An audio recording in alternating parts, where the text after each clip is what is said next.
So just to give you a little bit of a background, I think it was a couple of years ago in January of 2019 when Dr. Mishra, you had invited me to Sri Aurobindo Society to give a talk on decolonizing India studies in Sri Aurobindo. And towards the end of the talk, I read a few lines from Sri Aurobindo. I'm going to read them again, and this will be the beginning of the talk. So in a certain sense, there's a continuity which is driving this initiative. In the Renaissance in India, Sri Aurobindo writes, the recovery of old spiritual knowledge and experience in all its splendor, depth, and fullness is its first, most essential work. The flowing of this spirituality into new forms of philosophy, literature, art, science, and critical knowledge is the second. An original dealing with modern problems in the light of the Indian spirit and the endeavor to formulate a great synthesis of spiritualized society is the third and most difficult. Its success on these three lines will be the measure of its help to future of humanity. Interestingly, the title of my talk also has actually been picked up from this passage. In terms of successes, there certainly have been few successes in post-independent India. India since antiquity has accessed knowledge through yogic means, through spiritual means. And by the grace of the divine, I would say that there has always been a continuity of yogis on the Indian soil. The yogis are still there. I would not take their names. I don't want to get into any kind of controversy. And these yogis, in interaction with people, are continuing what has been the quintessential Indian way. This certainly is a massive success. India is undergoing an economic growth. It is reducing poverty increasingly with every passing day. These are certainly some of the successes. However, I am going to talk about the failures today. And the reason why I'm going to talk about the failures is not because I want to criticize. I'm going to talk about the failures precisely because I care. I care deeply about the Indian tradition, the Indian civilization, and India. And I deeply care for the vision of Sri Aurobindo, and it is basically this inspiration which is guiding this talk. I am basically going to talk about the scenario that we find in the Indian educational system and what needs to be done moving forward as we talk about the vision of Sri Aurobindo in those lines that I read. In post-independent India, what I find at the educational level, at the intellectual level, there hasn't been a sound, rigorous analysis of the psychological as well as sociological consequences of colonization. I can totally understand that the experience was very, very traumatic. What happened at the hour of independence was even more traumatic. And it is quite possible that the intellectuals of the country did not want to address the trauma to a level that it should have been addressed. And the reconstruction of India began. And of course, the reconstruction of India began with the best of intentions. The intentions were absolutely sound, there's no doubt about it. But colonization leads to certain psychological consequences. And it is time that after a few years have passed, that we take into account those consequences. I've been teaching courses under the section of post-colonial Hindu studies at the Hindu University of America. And it's basically the psychological and sociological consequences that we are looking into in this particular concentration. And I'm going to bring some of those insights for the talk today. One of the major consequences of colonization is that it causes profound inferiority complex within the colonized population or the erstwhile colonized population.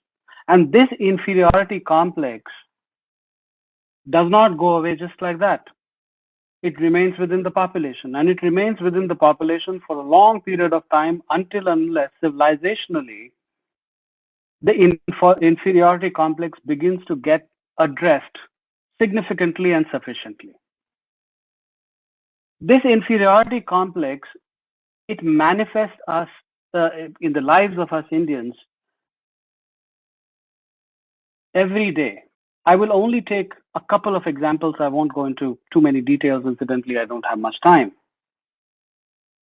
I talk about how we deal with Indian languages vis-a-vis the English language, and how we deal with our own culture vis-a-vis the Western culture. And for that, I'm just going to take the example of the dresses that we wear. I am deliberately taking very, very simple examples. I'm not going into too many technical details at this point in time. The pan-Indian situation at this point in time is that if an individual speaks good English, then that individual is considered knowledgeable, sophisticated, civilized, profound, sublime, and so on and so forth. On the contrary, people, even if they have good command over the vernacular languages, they are not held in high regard or high esteem. This is particularly in reference to Hindi and Sanskrit if you come to a university like Delhi University. I'm a product of Delhi University. I've experienced this, that the people who studied Hindi and Sanskrit, they were not considered cool, or they were not looked up to by the students or by their fellow students. And the reality hasn't really changed even today. Let me take another example. And this is particularly with respect to men. How many of us can get into traditional clothing without an entourage around us and find ourselves deeply respected at places which are considered elite in India? I come from Bihar originally. And I'm pretty much certain that if I wear dhoti kurta, and if I don't have an entourage, the basic human dignity, in all probability, will be denied to me at the elite places in India. This is a reality, and we need to face this reality. With these examples, what I'm saying is that the deep inferiority complex that we have, which operates at unconscious and conscious level, disconnects us from our languages, our culture, and our civilization. And when I'm talking about civilization, I am basically talking about the cosmological core that our civilization has. Anybody who's investigated the Indian system of thought would be able to validate or substantiate that the modus operandi of knowledge pursuit in India has always been yogic, right from the beginnings of the civilization, right from the Vedic times. This yogic process over a period of time has accrued to us profound literature in various languages. At this point in time, at the civilizational level, are we taking those pieces of literature seriously? Are we treating them as knowledge and not relegating them to religious studies or some insignificant departments in universities where they are not studied properly? This cosmological pursuit basically forms the core of our civilization, and this core of our civilization has been enunciated in Vedanta, Jainism, Buddhism, Sikhism, Sufism, and so on and so forth. When Sri Aurobindo talks about the recovery of spiritual experience and knowledge, this is precisely what he's talking about. He's basically asking us to engage in yogic pursuits more and more, and through that process, also recover that knowledge, that spiritual knowledge which is there in literature in various languages in India, and bring them to a greater visibility. That visibility is not there. Our educational system at this point in time is thoroughly colonized. We do we do certain things here and there, but this deep connection with the process of recovery is not there. Most people, when they will approach this wealth of knowledge, will start bifurcating these knowledge systems in terms of science and religion, in terms of science and philosophy, in terms of religious and secular. We fundamentally need to understand that these binary operations, they specifically come from Western cosmology, and this transposition of Western cosmology is not going to really help us in our pursuit. All these systems of thought are darshan. We all know about this. We talk about it also. But the issue here is, are we taking this darshan seriously? This darshan essentially has come from a pursuit which goes beyond mind, and it goes beyond what is known as positivism in the present context. So basically, this system of thought is beyond the two paradigms or two approaches of knowledge pursuit that are predominant in Western cosmology. Positivism equals mainstream science, and rationalism equals philosophy, if you will. You take literature from any of the various traditions, Indian traditions that I spoke about. They all are talking about the transcendence of senses and mind in order to gather knowledge of the ultimate.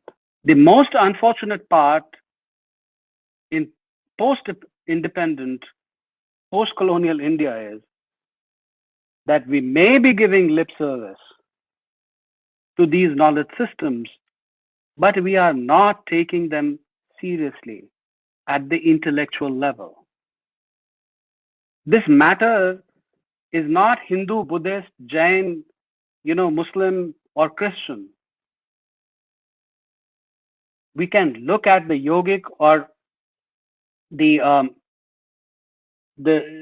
spiritual pursuits in all these traditions, and create a body of knowledge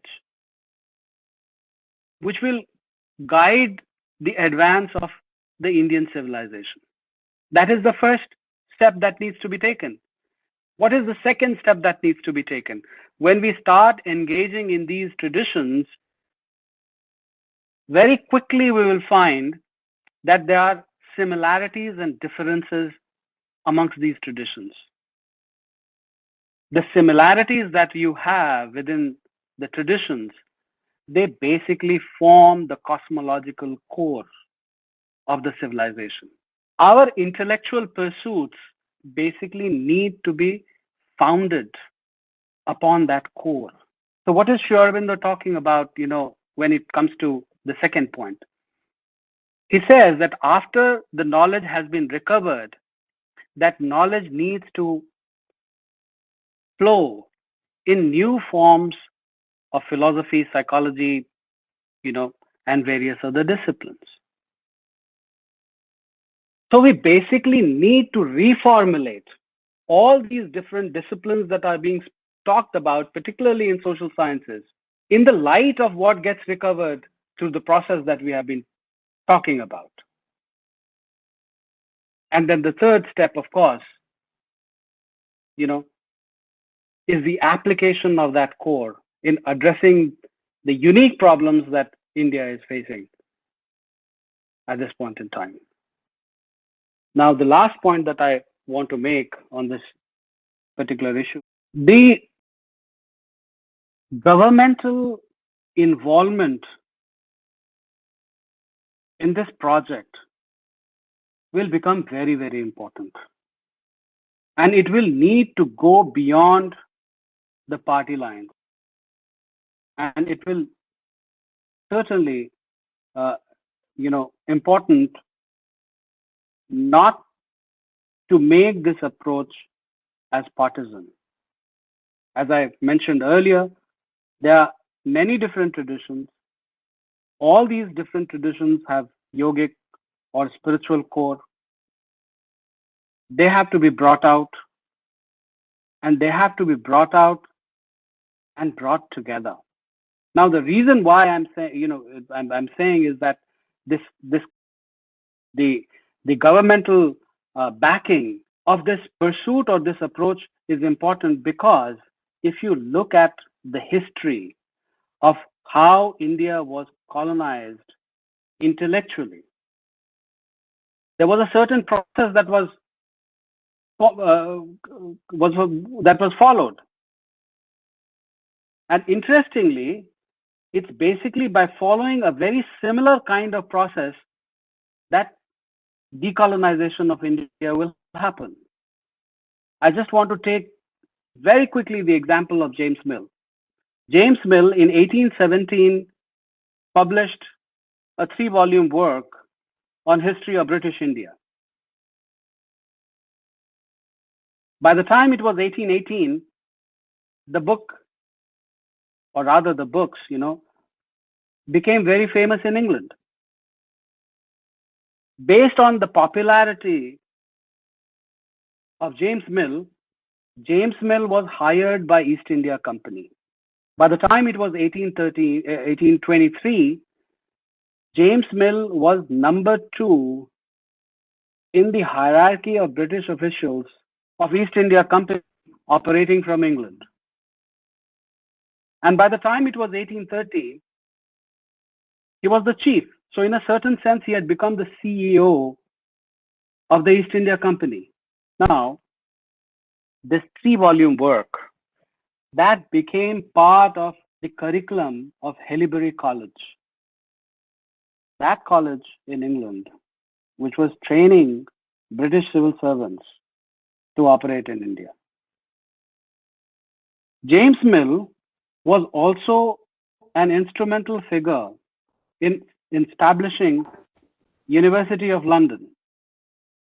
University of London was created in opposition to Oxford and Cambridge. So whatever he wrote, that became part of University of London curriculum based on history of British India, there were certain governmental interventions that were also made in India. I don't have time to go into all those details. And when the Britishers started establishing universities in India, books that were written reflecting the contentions of James Mill became part of the Indian educational system. I've investigated very, very deeply the history that we study even today. It's a reflection, or it's a sanitized version of history of British India. So what I'm saying is that once this narrative was generated by James Mill, he got the massive civilizational support of Britain in transforming the educational system in India and the society in India.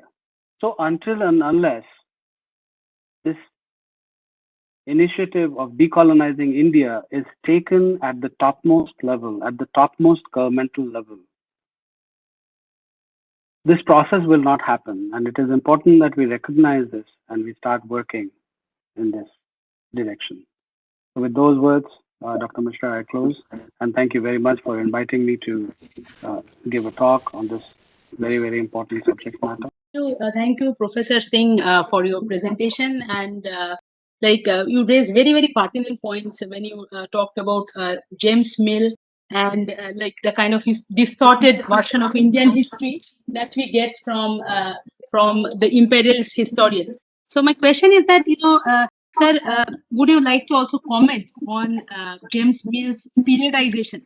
Because I think his periodization is something, the legacy of which is still on us through the history textbooks, ancient ancient, medieval, and British, the way he periodizes Indian history. So what would be your opinion so far as this particular colonial periodization is concerned, and how can we really come out of this? Well, as the larger point that I made, which is that the entire history which is being taught at this point in time, is basically a reflection of the history which was written by James Mill. And his history of India was also inspired by Western cosmology, the cosmology in which he was embedded. He never came to India, to write India's history. And is another piece, which we need to recognize, which is that he wrote his piece on India in opposition, or let me put it this way, in binary opposition to William Jones. So this entire history is actually massively distorted. It's not that whatever James Mill, or William Jones was writing was accurate. William Jones also was writing India's not really history, but but whatever he wrote on India, Indian culture and stuff like that, and particularly India's jurisprudence. That also was embedded in Western cosmology. And then, in response to what William Jones wrote and whatever was produced by Asiatic Society, James Mill inverted that discourse. So when it comes to India's representation, or when it comes to the distortion of India's history, what you find is a double whammy. William Jones distorts certain things, and those things further get distorted by James Mill. And whatever James Mill is writing, that is within the framework of Western cosmology, his Western experience. So this is my answer to your first question. So it's not only periodization, but but the entire history that we encounter at this point in time. So what is the way forward? The way forward is first to deconstruct. First to basically expose thoroughly how the history that we are studying in India at this point in time is a reflection of history predominantly written by James Mill, which was in opposition to William Jones. and then really start correcting it. So there's a lot of work that actually needs to happen. And for me, the framework which will be important will be deconstruction and reconstruction. So you first need to deconstruct, the narrative, the current narrative that we have, and then in light of uh, the deconstruction, you have to reconstruct. You basically need to figure out what the history was really like. And given that India has been a profoundly intellectual culture, if we uh, put our efforts in this direction, we will be able to do it. But this work hasn't really happened. Fortunately, in the next year and a half, there should be some important work, uh, coming from me, which will shed greater light on this.